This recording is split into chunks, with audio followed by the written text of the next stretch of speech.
Grow, Sell, and Retire is the podcast for the lazy overachiever. B.D. Dalton, author of True Gravity and Grow, Sell, and Retire, is here to give you his 25 years of secrets, tips, and systems to take your business to the next level. This is your chance to find out what is working in sales, marketing, and running your business. If you stop learning, you stop burning.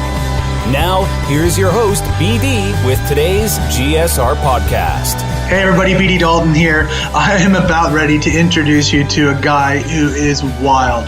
Actually, his business is about taking people out of their comfort zones, taking them out in the wild, and showing them how if we just get back to recognizing the stuff that's around us and making sure that we focus on how life and how the world around us gives us abundance of food, of resource, of light, of warmth, of heat, of all this stuff, that we can get away from this scarcity thinking. Steve Shrove runs this amazing event company. He runs it in Borneo. He runs it here in Finland.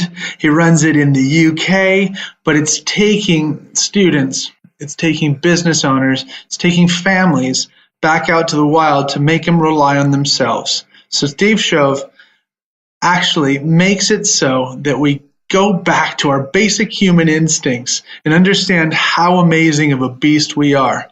So today on the Grow, Sell, and Retire podcast is my interview with my co-author on Retire Inspire 1, Stephen Shrove, and we're going to talk about getting wild, getting back to basics, and finding the real you so that you can discover your wealth and become the lazy overachiever that you want to be.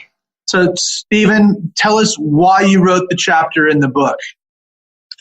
Well, I decided to write the chapter for this book because the purpose of my business and my raison d'etre is to try to help people thrive at every stage of life. And moving from a professional career into one's retirement years is a big transition. So I figured the approaches I use for other people at other stages in life, we could apply to people who are moving into that retirement stage. So what does your business look like? What do you do for people typically on a day-to-day basis? Well, it's a pretty unusual one, but my days is mixed between spending time in offices and boardrooms, classrooms in schools, wild woodlands and jungles and Arctic environments. And so let me put some context to that. I set up a company in 2010 called Really Wild, and it teaches people how to survive and thrive in life by taking lessons from the wilderness and wilderness survival alongside best modern practices to help them survive and thrive in a way that really matters to them. That's awesome. So did that come from something military wise, or did you just watch some Bear Grylls and think that was a great thing, or how did you get there? No, that's a great question. No, it's absolutely not military, albeit the background I came from was a fairly competitive and aggressive one. For many years, I worked in the City of London running a software and IT company, and that's a pretty competitive and a pretty ruthless environment. And to de-stress, I trained as a survival instructor in my spare time, and one day I woke up on a cold October morning with snow and sleet everywhere, crawling out of my little shelter and making my way to a fire. And I thought, you know what, Steve, to survive and thrive out here is pretty much like surviving and thriving in the city. And that was the beginning of an idea which created a methodology for success, which we call the Really Wild method, which is really the basis for this chapter in this book. Cool. And so when it comes down to it, and you're talking about being really wild, what are some of the parallels that you've taken in your brain that made you on that cold winter's day knocking the frost off and sitting back and going, you know what, it's the same working in the city, or maybe even harder working in the city than it is out here. What were some of the parallels that you saw? That's a really good question. So I guess it first came about when I had sufficient training to realize that when I look out into a forest, for example, I don't just see green or trees or a barren landscape if it's wintertime. With that knowledge, I suddenly see foods, medicines, shelter, things that are useful to help me really be comfortable in the wild. And it got me thinking about some of my sales teams and the complaints I would get from various sales folk who complained about their territories, for example. They weren't sufficient accounts. They weren't the right accounts. It wasn't the best account. And I figured if you go into the wild with somebody like that, and in the course of a day, for example, you get them to begin with that mindset, but finish with one of abundance, then that could be mapped using, say, best practices into their own territories, and they could perform better as salespeople.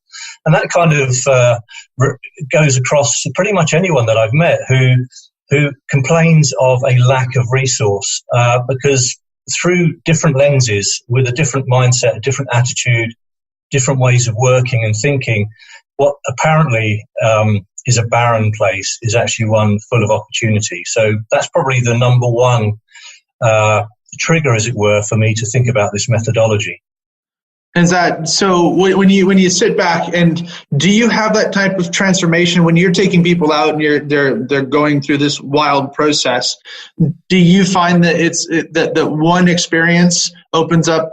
Not everybody's going to convert, but opens up and they say, you know what, I went back to the modern world and back to the city, and I didn't see closed wallets. I saw other people with open wallets. Do you get that type of turnaround in a day or 2 day or 3 day experience? Well, it's quite amazing. We get major transformations very, very frequently, whether we're working with business people, with students from schools or colleges, or indeed individuals and families. It's quite an impact. The magic of nature seems to open up people's minds for a start, which gives you a head start if you're trying to coach and mentor someone. And indeed, any of my coaching work, a lot of it I do by walking people through the forest. So instead of meeting in their offices, we'll go through the forests. And that kind of reconnects people with something primitive inside them, which is an inherent thing in their DNA, which means they can overcome all the odds, whatever their situation, really. We've done it for millions of years, which is why we've got over 7 billion people on the planet. So that alone, actually, I think is a trigger that helps get these transformations. A really interesting thing, though, is it's often achieved vicariously. This is mostly seen with teaching staff. So when we run a camp, for example, for young people, it's designed to develop the young people themselves, but very, very often at the end of a camp or a course, the teachers themselves come up and say, "You've changed my life. I'm really rethinking my career. I'm rethinking my retirement," if indeed they're in those years of their career. And it's I'd say, something very common that we see. Well, it's a funny thing. After a couple of the votes we've had over the last couple of weeks, I don't want to bring politics into it. Maybe we should take some politicians out into the wild and have them look at abundance versus scarcity. Well, one of my visions, which I hope Elon Musk and Richard Branson will help fulfill, because it's just an idea, is we should take every politician to outer space at the very least, so they can look down on this wonderful earth and realize just how abundant it is, but also actually how important it is to look after the resources we've got and to use them more sensibly. So on a serious note, that would be a great idea, I think. Yeah, and it really is. I think that the huge thing that I always talk about, and exactly what you're discussing, is this is scarcity versus abundance. Every time I'm feeling nervous, or any of the clients that we're dealing with feel nervous, or people are worried about this or worried about that, they're in such a scarcity mindset. If they just go down that spiral, they just keep going and keep going and keep going. And I'm sure you've got ways of working on it, but sometimes you just have to sit back and use the Anthony Robbins, so what? So what if we don't make that sale? So what if this company does this? Or so what if, and as long as you're alive and you can go back home and smile and hold your kids' hands and, kiss them to put them to bed, doesn't really matter. And so then you work your way back up from that basic primal feet back to abundance.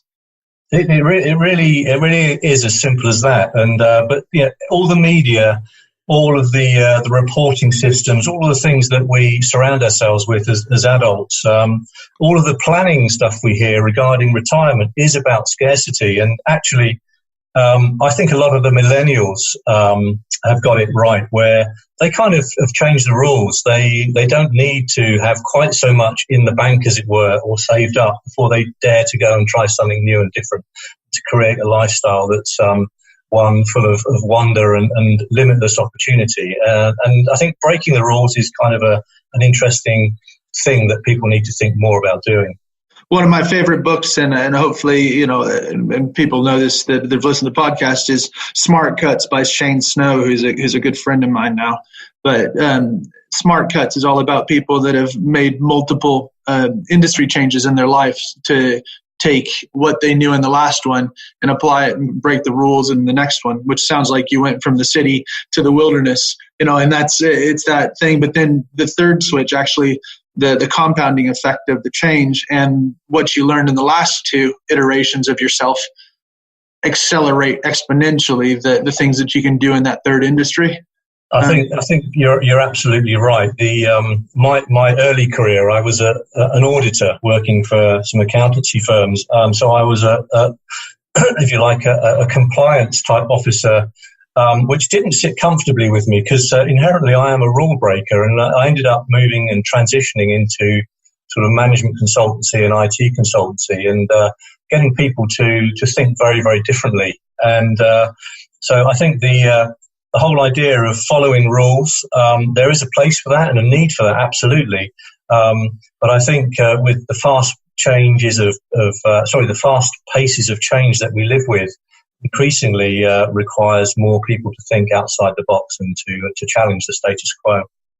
And so you kind of got back into some of the things, and on my website, when you look at it, it says wealth equals wealth equals health, and wealth equals family, and wealth equals time, and wealth equals holidays, and wealth, everybody. How do you measure wealth? And in that same vein, you just mentioned millennials, and how does health also fit into health and wealth going in unity? Well, I think that's really the crux of the matter, especially when you're thinking about moving into a new stage of life, such as retirement, because you never feel like you've got everything that you need. Whether you're about to start a family, or to get married, or join with a partner, or set up a business, there's often that scarcity mindset, or that goodness me, have I got enough mindset at the very least. So defining what wealth is and is important. And for me, it comes down really to kind of 5 things. Health is absolutely crucial. It's the foundation. There's never a person on this planet that would not say that health is really the first thing. They forget it along the way, but ultimately health is important. Wealth is as you define it. So in my work with clients, it's really getting them to think about what is of most value to them. And for some people, sure, it is a financial objective. It might be some material things, which is all well and good.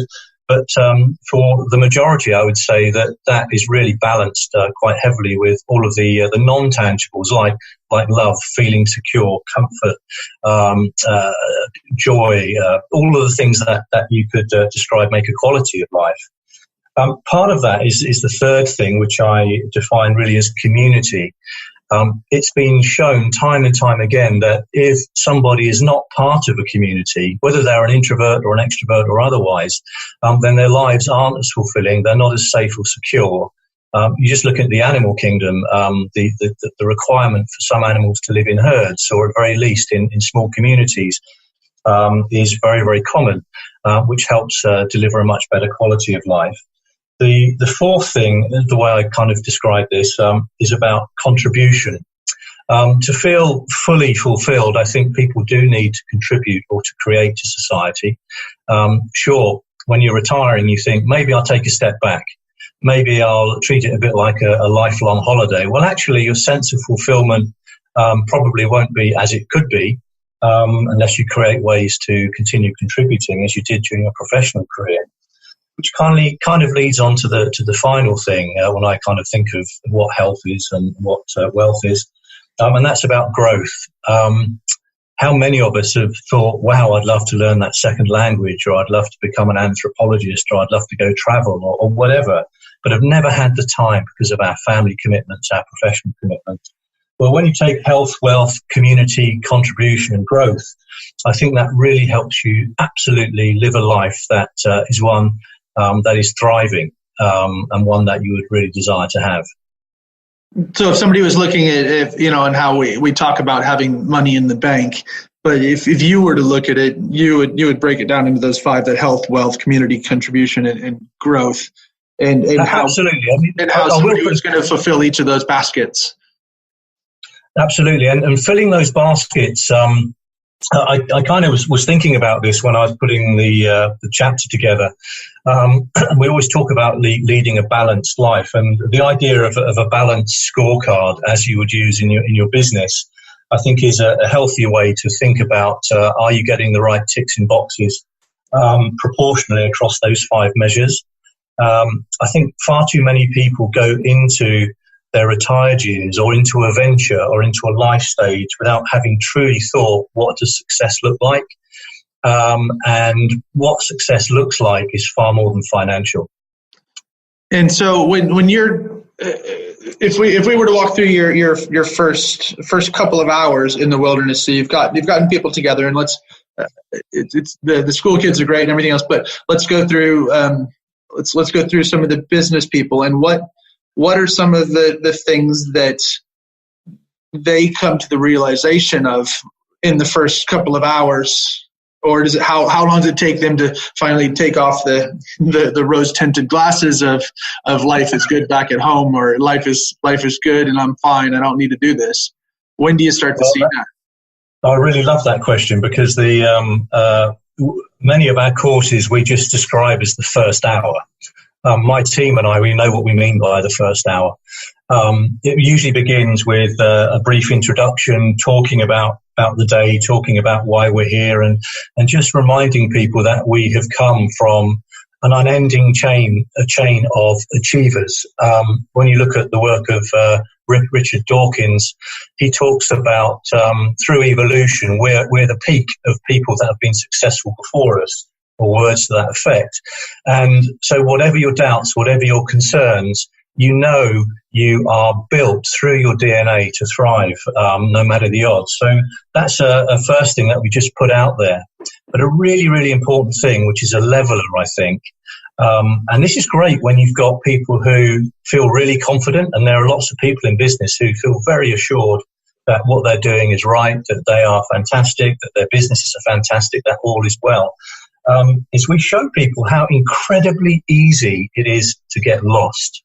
And for a business, unless you've got the right scorecard in place, the right direction, strategy, measures in place, it really is easy to get lost. But a small exercise that we do is we'll take people, and this could be, say, business people, it could be people planning their future outside of work.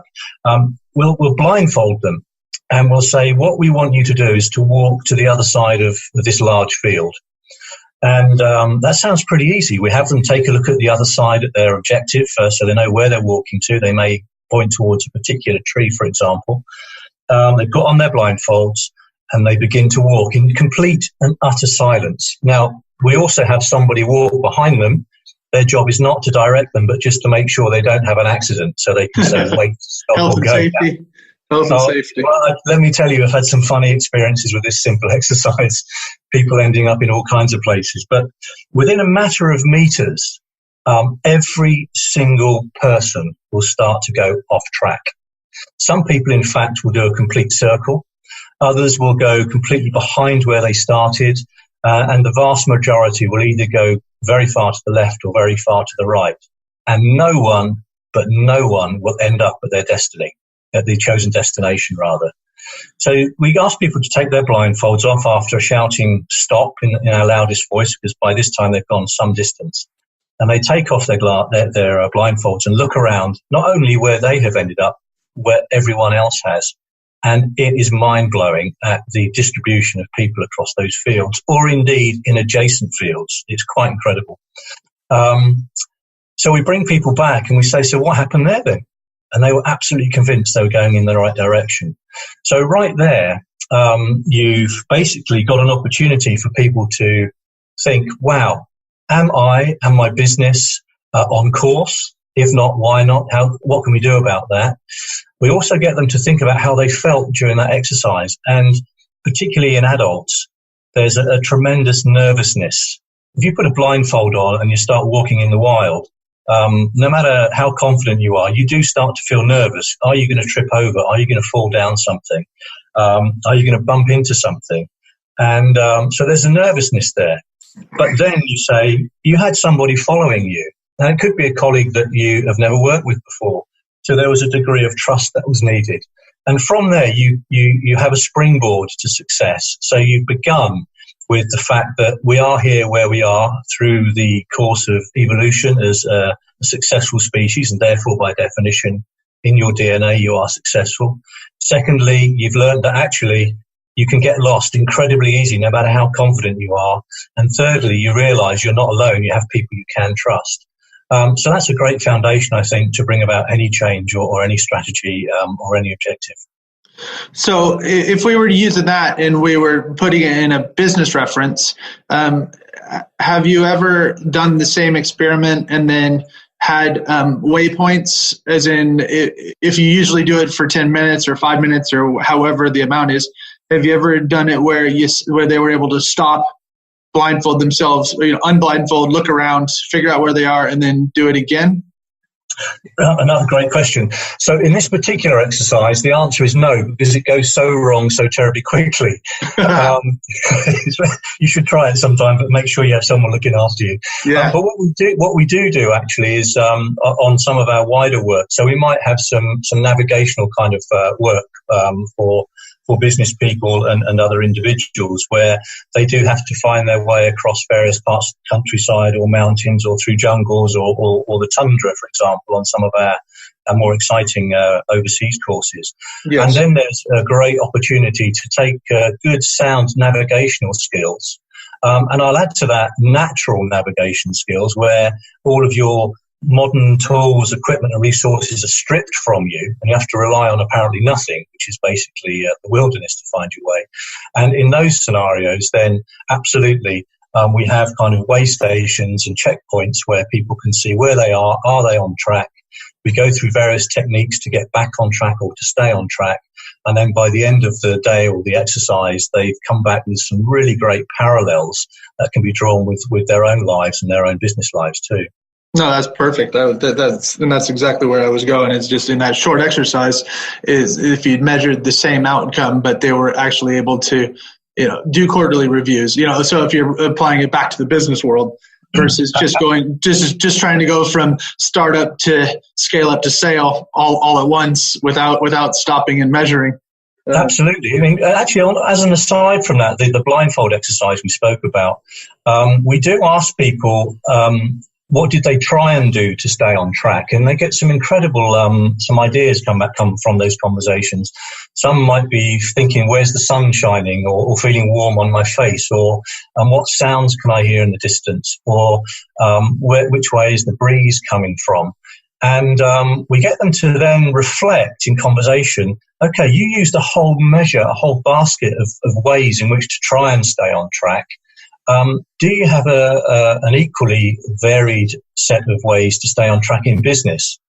Or indeed, in this case, for this chapter, for your plans for retirement? And that usually triggers an interesting debate about how are we measuring enough stuff? Are we stopping and checking sufficiently? Are we measuring the right stuff?